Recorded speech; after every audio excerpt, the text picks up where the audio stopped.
सात दीप नौ खंड में गुरु से बड़ा निकोय, करता करे न कर सके,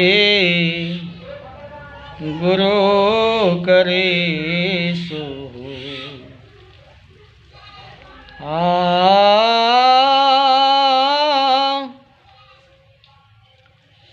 घट ही में राम खोज किए किए माँ, घट ही में राम खोज किए किए माँ, खोज किए किए माँ, खोज किए किए माँ, घट ही में राम खोज किए किए माँ, घट ही में राम खोज किए किए माँ।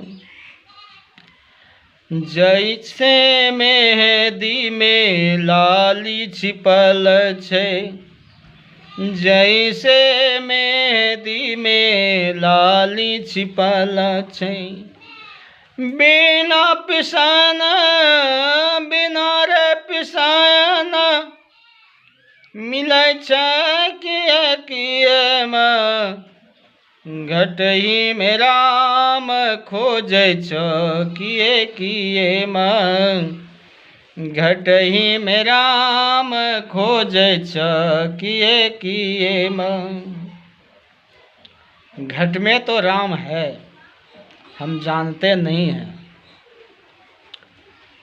ये नहीं जानने के कारण तीर्थों में दर दर हमें ठोकर खाना पड़ता है और फालतू दौड़ने से कोई लाभ होने वाला नहीं है। लाभ उसी ऐसे होगा कि जहाँ खोजे वहाँ मिले, जहाँ खोजेंगे ही नहीं तो वहाँ मिलेगा कैसे। और खोजना कहाँ है, जहाँ है वहाँ खोजेंगे तो मिलेगा, जहाँ है नहीं तो वहाँ खोजने से नहीं मिलेगा। कहा गया है खोजने की तरीका होना चाहिए, खोजने की नज़रिया होनी चाहिए। नज़रिया जब तक हम ठीक नहीं करेंगे तो खोज नहीं सकते हैं। उसके लिए नज़र और मन पवित्र होनी चाहिए। मन पवित्र होगा, नज़र ठीक होगा, तभी हम उस राम को खोज सकते हैं। अर्थात दौड़ते दौड़ते थक जाएंगे, मिलेगा नहीं। एक छोटी सी दृष्टांत बतलाऊं। एक समय की बात है, इलाहाबाद में सत्संग हो रहा था, तो वहाँ अनेकों महात्मा जा रहे थे। तो उसी क्रम में एक महात्मा जी जाने की तैयारी किया। उसके पास कुछ रुपये थे झोला में, जा रहे थे। तो एक चोर उस रुपये को देख लिया, तो उन्होंने नकल किया, चोर भी साधु बन गए और उस बाबा का पीछा किया। दोनों आगे पीछे जा रहा था। चलते चलते ट्रेन पकड़ा, ट्रेन में सवार हुआ। जिस बोगी में बाबा महात्मा चढ़ा, उसी बोगी में वो चोर रूपी साधु चढ़ा। तो चलते चलते किसी तरह दिन कटा, रात हुई। तो शाम के टाइम बाबा ने पूछा कि बच्चा कहाँ जाना है। तो उस चोर रूपी साधु ने कहा कि हमें भी प्रयागराज इलाहाबाद जाना है सत्संग। कहा चलो ठीक है। कुछ भोजन वोजन किए? तो उन्होंने कहा कि नहीं, अभी तक तो नहीं किया हूँ।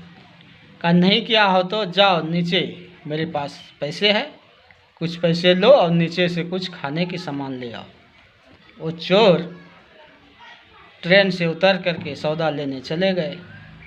तब तक महात्मा जी सोचा ये सत्संग में तो नहीं जा रहा है, इससे मोह हो गया है मेरे झोला से, मेरे झोले में इन्होंने रुपया देखा है इसलिए मेरा पीछा किया है। तो उन्होंने चालाकी किया कि अपना झोला से रुपया निकाल करके चोर के झोले में रख दिया और इत्मीनान ठाठ से बैठा है। चोर खाने के फल उल लेके आए, बाबा को दिया और चोर ने भी मिल के खाया। फिर बाबा पूछा कि बच्चा, पहले सो जाऊं कि तू पहले सो जाएगा, क्योंकि एकाएक ही दोनों को सोना है। तो चोर ने कहा कि बाबा आप ही पहले सो जाइए। चोर को तो लालच था कि बाबा कब मुझे टाइम दे, मौका दे कि उनके रुपया लेकर मैं 9 2 11 हो जाऊं। इसलिए उसे तो इलाहाबाद जाना नहीं था, मोह था झोला से। इसलिए चोर रूपी साधु ने कहा कि बाबा पहले आप ही सो जाइए, बाद में मैं सो जाऊंगा, उसके बाद जब स्टेशन आएगा तो हमें जगा देना और फिर उतर जाएगा। कहा ठीक है। बाबा सो गए। बाबा जब सोया तो चोर ने उसका झोला खोजने का प्रयास किया, पूरा झोला खोज डाला लेकिन रुपया नहीं मिला। फिर हार मान के बाबा को उठाया, कहा बाबा अब तू जग जा, अब मैं सोऊंगा। बाबा को जगाया, फिर चोर सो गए। चोर सो जाते हैं, फिर बाबा ने चोर के झोला से रुपया निकाल के अपने झोले में रख लिया और तब तक स्टेशन आने के करीब हो गया। स्टेशन आया, चोर को जगाया कि बच्चा स्टेशन आने वाला ही है, अब जग जा और कुछ देर में उतरना ही है। चोर जो था जगे और नित्य क्रिया से उपलब्ध साफ सुथरा करके फ्रेश होकर के बैठ गए और फिर कुछ देर में उतर जाता है तो वहाँ अपने झोला में बाबा रुपया गिनने लगा निकाल के, गिन के फिर अपने झोले में रख लिया। तो बाबा को चोर पूछता है कि बाबा रुपया आप रखे थे कहाँ? क्या रुपया तो मेरे झोला में था। कि बाबा आपकी झोला में तो था नहीं। कहाँ? हाँ मेरे झोले में था। कि नहीं बाबा, इस झोला को मैंने कम से कम 5-6 बार खोजा, इसमें रुपया मिला नहीं। रुपया रखे थे बाबा कहाँ? तब बाबा ने कहा कि बच्चा रुपया तो झोले में था लेकिन मेरा झोला में नहीं था, आपकी झोला में था। मेरा झोला तो तूने खोजा, लेकिन तू अपना झोला कभी खोज के देखे हो क्या? कहा नहीं बाबा, मैं तो अपना नहीं खोजा। मैंने सोचा कि मेरे झोले में तो कागज पत्थर कपड़ा लत्ता है, रुपया तो खैर बाबा के झोला में है। रुपया से मुझे मोह था, लेना था बाबा का रुपया, तो मैं अपना झोला क्यों खोजूं? इसलिए मैं अपना नहीं खोजा। रात भर आपकी झोला खोजता रहा लेकिन एक भी टका नहीं मिला। इसलिए सज्जनों, झोला जब भी खोजना चाहिए तो किसका? अपना झोला खोजिए, तभी भगवान मिलेंगे। अर्थात इधर उधर खोजने से कोई लाभ नहीं है। जब भी खोजिए तो अपना स्वयं झोला खोजिए। इसी झोला, इस शरीर रूपी झोला में वो भगवान, खुदा, गॉड, ईश्वर सभी है। और इसी में गुरुदेव की दीक्षा के अनुसार, जुक्ति बताए अनुसार हम जब तक नहीं खोजते हैं तो मुझे भगवान नहीं मिलेंगे और दूसरे के झोला खोजने के चक्कर में हम ठगा जाते हैं, जैसे चोर ठगा गया। उसी तरह ये तो दृष्टांत था, लेकिन खोजना कहाँ है? अपना झोला। एक भजन कर रहा है, घट ही में राम खोजै छो किए किए माँ, घट ही में राम खोजै छो किए किए माँ। जैसे दूध में घी छिपल छे, जैसे दूध में घी छिपल छे, बिना रे मथन करे, बिना रे मथन से निकले छे किए किए माँ। घट ही में राम खोजै छो किए किए माँ, घट ही में राम खोजै छो किए किए में। सब कोई जानता है कि दूध में घी है। क्या छन्नी से छांक लेने से दूध अलग और घी अलग हो सकता है क्या? नहीं होगा। तो उसके लिए करना क्या पड़ेगा? जुगती करना पड़ेगा। दूध से घी निकालने के लिए हमें जुगती करना पड़ेगा।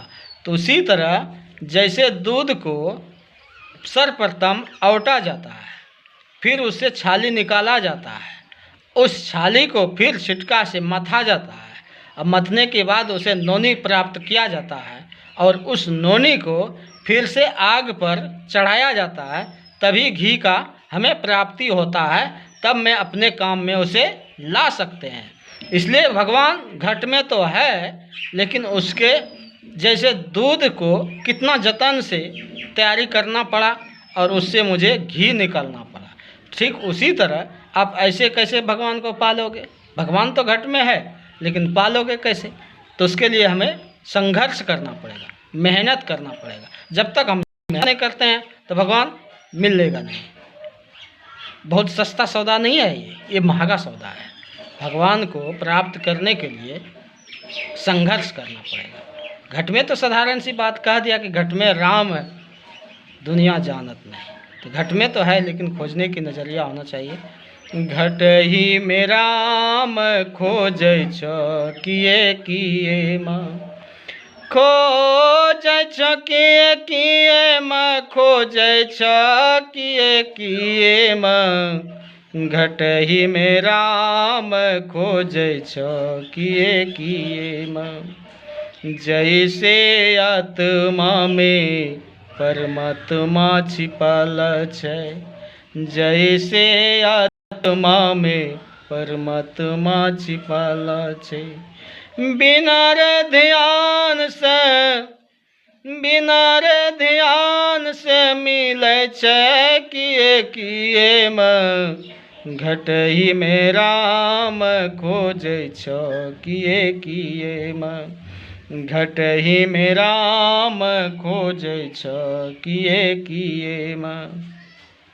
कहीं कबीर सुनो भाई साधु, कहीं कबीर सुनो भाई साधु, हाँ कहीं कबीर सुनो भाई साधु, बिना रे जुगति सा मिलै छै किए किए में, घट ही में राम खोजै छ किए किए में, घट ही में राम खोजै छ किए किए में।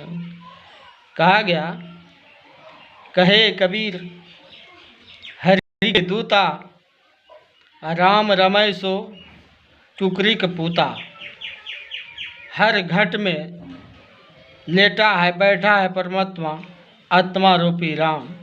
उसे पाने के लिए हमें तीर्थों में जाने की आवश्यकता नहीं है। हम अपने घट में खोजने का प्रयास करें। और वो उस प्रयास कैसे होगा?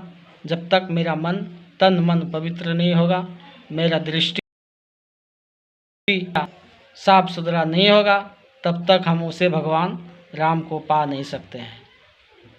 कुछ थोड़ा सा निवेदन मैंने किया, इसी के साथ मैं अपने वाणी में विराम देता हूँ। बोलो गुरुदेव भगवान की जय।